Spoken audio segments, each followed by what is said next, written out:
صلى عليك الله يا خير الورى تعداد حبات الرمال وأكثرا صلى عليك الله ما غيث هما فوق السهول وبالجبال وبالقرى فوق السهول وبالجبال وبالقرى يا خير مبعوث بخير رسالة للناس يا خير الأنام وأطهرا نفدك بالأرواح وهي رخيصة ونحارب الغرب الدنيء الأغبرا.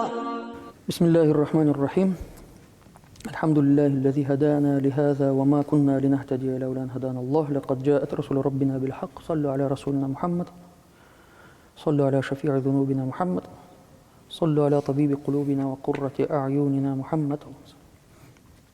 Итак, коротко, что говорил Ибн Таймия, Мухаммад ибн Абдул-Вахаб. Они говорили, то есть делили, понятно, на третью часть тоже делили, рубубия, улюхия, асма и вассифат. И вот шейх Саид Фуда, он приводит их слова о том, что рубубия – это подтверждение, признание того, что Всевышний Аллах создал все. Создал все. И в этом смысле мушрики, они тоже подтверждают, что Аллах Субхану Тааля все создал. Но они делят на вторую и говорят, улюхия, есть таухид улюхия, его смысл, что Аллах Субхану Тааля тот, кому мы поклоняемся, и нет другого божества, нет другого достойного поклонения, кроме Него. Так говорят. По их смыслу слово «рабб» означает «халик», «творец», а слово «илях» – это «ма'буд», тот, кому поклоняются. Но мы же с вами часто повторяем, что мы смотрим в Коран и изучаем нашу акиду непосредственно из Корана. Потому что это основной источник у нас. Даже когда мы изучаем акиду, читаем книгу какого-то ученого, он всегда нас отсылает, приводит нам аят, отсылает нас к самой главной книге. И Коран использовал слово «илях» в этом же смысле, как и «раб». То есть не делит Коран. Можно, то есть кто-то запишет, запомнит, сура Аль-Му'минун, 91 аят. 91 аят сура Му'минун. «Маттахаза Аллаху мин валади ва ма кана ма'аху мин илях. إذا لذهب كل إله بما خلق ولعلى بعضهم على بعض سبحان الله عما يصفون». То есть здесь Аллах Субхану Тааля использует слово, то есть «илях» бима'на «рабб». И подобных примеров очень много. Например, «Лау кана фихима алихатун илля Аллаху ла фасадата». Если бы были какие-то другие божества, кроме Всевышнего Аллаха, то тогда бы был фасад. Это сура Анбия, 22 аят. Мы с вами помним, что раб означает тот, кто тадаббур, делает тартиб, упорядочивает всю Вселенную, управляет всей Вселенной. И здесь это слово как бы разделяется. Смотрите, если бы были другие, то тогда бы тартиб, низам бы испортился. То есть вот здесь слово «илях», «алиха», «ухра», другие божества употребляется в слове «раб». То есть в смысле «раб» тоже другие господа, которые имели право что-то сотворить, что-то изменить, создать. Они же тоже говорят, раб кто такой? Тот, кто создал, а «илях» тот, кому мы поклоняемся. Но здесь же, смотрите, используется не только в смысле «тот, кому мы поклоняемся». Если бы были те, кому мы бы еще поклонялись, мир бы испортился, не так ведь? Здесь мы понимаем, если бы были другие божества помимо Всевышнего Аллаха, то низам, тартиб в этом мире бы испортился. Не было бы порядка. То есть слово «илях» в данном случае употребляется в смысле «рабб». Тот, кто создал, тот, кто управляет. И в этом у них тоже нет разногласия. Они тоже говорят, что раб – это тот, кто создает. То есть понимаете, да? То есть тот, кто приводит тартиб. Поэтому Коран, он во многих случаях не делает различия. Не делит слово «рабб» и слово «илях», то есть смысл их.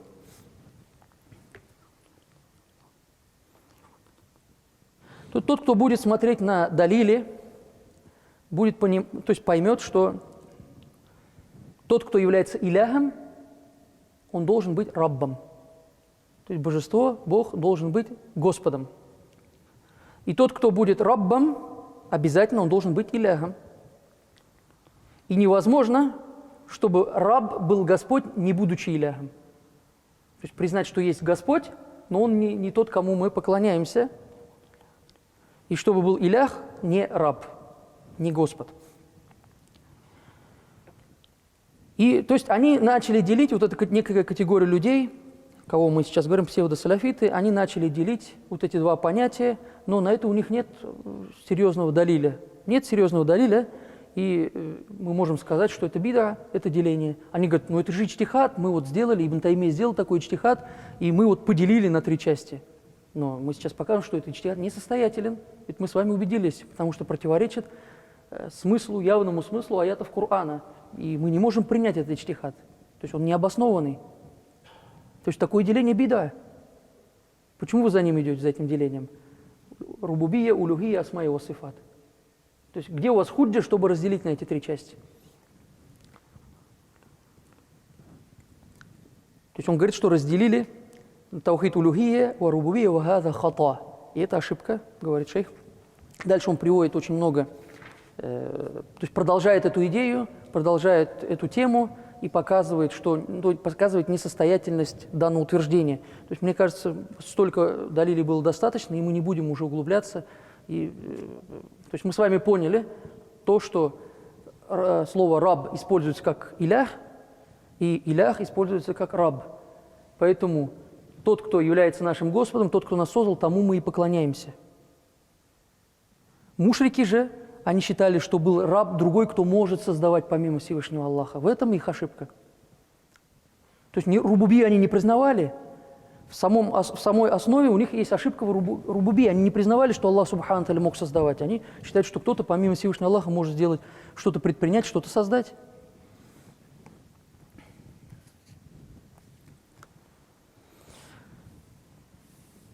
Итак, 3-я часть, о чем мы говорили, это асма и ва сифат.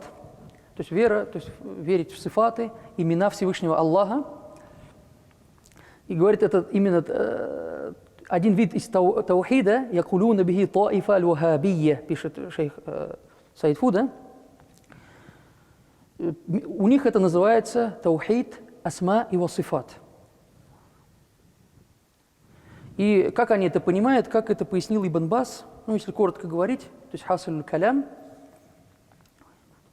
это подтверждение некоторых сифатов и имен, и в таких же смыслах, то есть к Аллаху, такие же смыслы, которые были распространены, ма'руф, и получили явное распространение среди людей, и используют их по отношению к Всевышнему Аллаху. И дальше шейх продолжает, но, говорит, если это так, как они говорят, то получается, что это ташбих и тамфиль, уподобление Всевышнему Аллаху. Когда мы будем такими же именами называть сифаты, которые присущи человеку, и будем закладывать в них такой смысл, но будем говорить чуть-чуть по-другому, то это все равно будет относиться к ташбиху и тамфилю, уподоблению Всевышнему Аллаху. Итак, на этой теме мы долго не будем задерживаться, потому что несколько уроков нужно посвятить отдельно этой теме, и это утомит нас всех. Дальше мы приходим к матну, тахавия, дальше говорится, то есть то, что мы читали до этого, это было как некое мукаддима, предисловие. Итак, мы теперь уже пришли к самому матну, говорится накулю фи таухидиллах, му'такидина би тауфикиллах, инна Аллаха та'аля вахидун ла шарика лах. Накулю фи таухидиллах, мы говорим о единстве Аллаха, о таухиде. Му'такидина, веря, би тауфикиллах, в Его помощь. Как бы с Его помощью веря. Только по помощи Аллаха Субхану Тааля мы на истинном пути. Верим во что? Инна Аллаха Та'аля вахидун. Что Он, Всевышний Аллах, един. Ля шарика лаху. И нет у Него сотоварищей. Всевышний Аллах Субхану Тааля един, и нет у Него сотоварищей. Автор начинает с проблемы, как бы с вопроса таухида, свою книгу. По сути, это начало книги. Накулю фи таухидиллах. Мы начинаем с таухида. Почему начинает? По той причине, что признание единобожия является самым первым обращением к мукалляфу. Именно вот с этим учением были посланы все пророки. Ниспосланы все божественные откровения с учением таухида. Если мы понимали бы, ну скажем, просто утрируя, понимали бы язык Муса, алейхиссалям, то он бы сказал те же самые слова. Ля иляха илля Муса, Расулуллах, что Муса это посланник Аллаха. Иса, алейхиссалям, он тоже призывал к таухиду. И если мы возьмем от Адама, алейхиссалям, и до сегодняшних дней, до последнего пророка, саллаллаху алейхиссалям, то они все призывали к таухиду. В основах веры, вера не менялась. Шариат мог меняться, законы менялись, но акида, она никогда не менялась. Вера, она была одна и та же.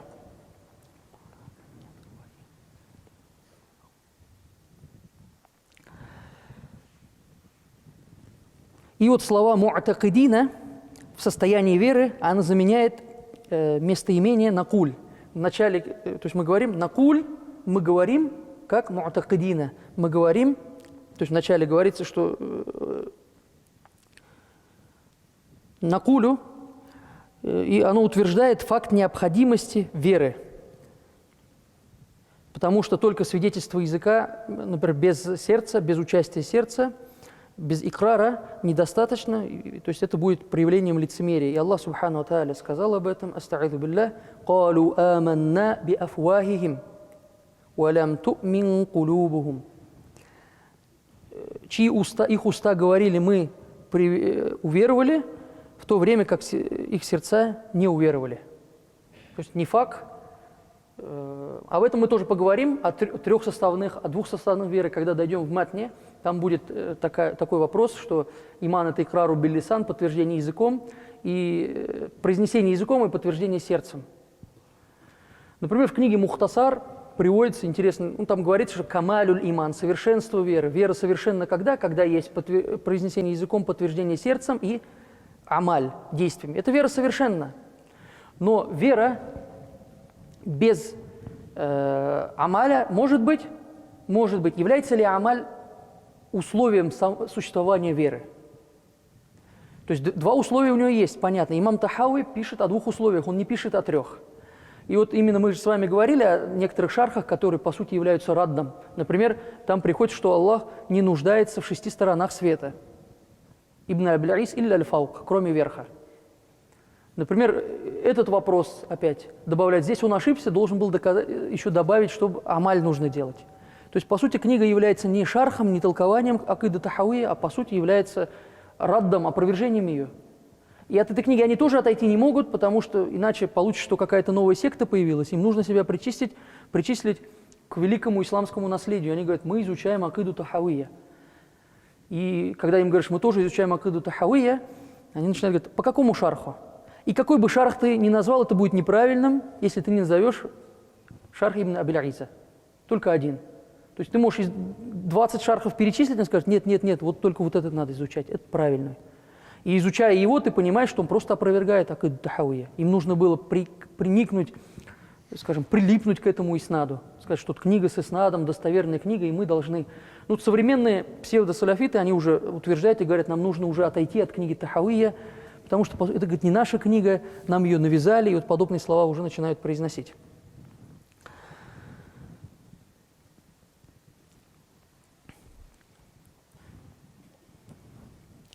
И дальше говорится в матне: «Инна Аллаху вахидун», что Аллах, Он един.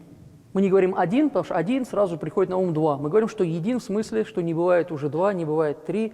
Это не количественное исчисление, это един в своем роде, то есть нет другого подобного ему. Дается ответ тем, кто делает хиляф вахданийя, единство Всевышнего Аллаха. И на это мы, опираясь на это, то есть Аллах Субхану ва Тааля, отвечая тем, кто противоречил вахданийя, ответил своими словами: «Куль ху Аллаху ахад», скажи, что Он Аллах един. Аллах Он един. Не один-два, а един, больше нет другого. Аллаху самад. Он самад, то есть тот, кто ни в ком, ни в чем не нуждается, а все нуждается в нем. Потому что Аллах гани ва антумуль фукара. Аллах, Он богат, а мы все бедны, мы нуждаемся в нем. Лям ялиду ва лям юляд. Он не родил и рожден тоже не был. Он не рождает и не был рожден, так как родить – это тоже накс, это тоже недостаток. Это тоже недостаток. Или родиться – это тоже недостаток. Несовершенство. «Валям якулляху куфуан ахад». И нет ему сотоварища, похожего, подобного, тот, кто смог бы быть маthиль, подобным, как он. Потому что некоторые мункирин, отвергающие мушрики, они говорили, что Аллах, Он как бы мураккаб, составной. Об этом мы дальше будем говорить. В матне Тахауия это придет. Аллах, что у Аллаха Субхану ва Тааля нет границ, нет ограничений, нет органов, нет членов тела. то есть он не тело. И вот такие вопросы даже в матне Тахави, они проговариваются очень четко. Поэтому мы вначале сказали, что это «хаза баянун», это баян. Это хоть и книга Тахави является маленькой брошюркой, маленькой книжкой, это не просто книга, которая нуждается в шархах, она сама по себе уже баян, она полноценна. Просто прочитав Тахавию, можно сформировать правильное вероубеждение. Это уже баян, полноценная книжка. Полноценная книга, которая сама уже достаточно, чтобы нам правильно понимать. Итак, они, например, некоторые посчитали, что мураккаб, он как бы состоит. И он, как бы, в нем, в принципе-то, не нуждаются некоторые творения, но нуждаются лишь в некоторых вопросах, сказали. Некоторые относили к Всевышнему Аллаху детей. Мы с вами уже читали, что Насара сказали, что Иса, алейхиссалям, это Хаша, сын Господа. Иудеи сказали, что Узаир – это сын Господа. Также были те, кто говорили, что ангелы, маазаллах, это дочери Господа и так далее. Некоторые утверждали, что есть сын, но такой сын, который подобен ему. Он тоже является частью, то есть, в себе держит какие-то божественные атрибуты. Аллах Субхану Таль далек, причист от всех вот этих недостатков. Некоторые джахли, они заам делали, то есть ложно полагали, что есть подобный Всевышнему Аллаху в его сифатах, в каких-то качествах, то есть какие-то качества присущи кому-то, помимо Всевышнего Аллаха. Или в своей сущности, в своих действиях афааль. И вот пришла сура, которая все это опровергла. Кульгу Аллаху ахад, Аллаху самад. Эта сура поставила точку, чтобы мы правильно сформировали свое вероубеждение.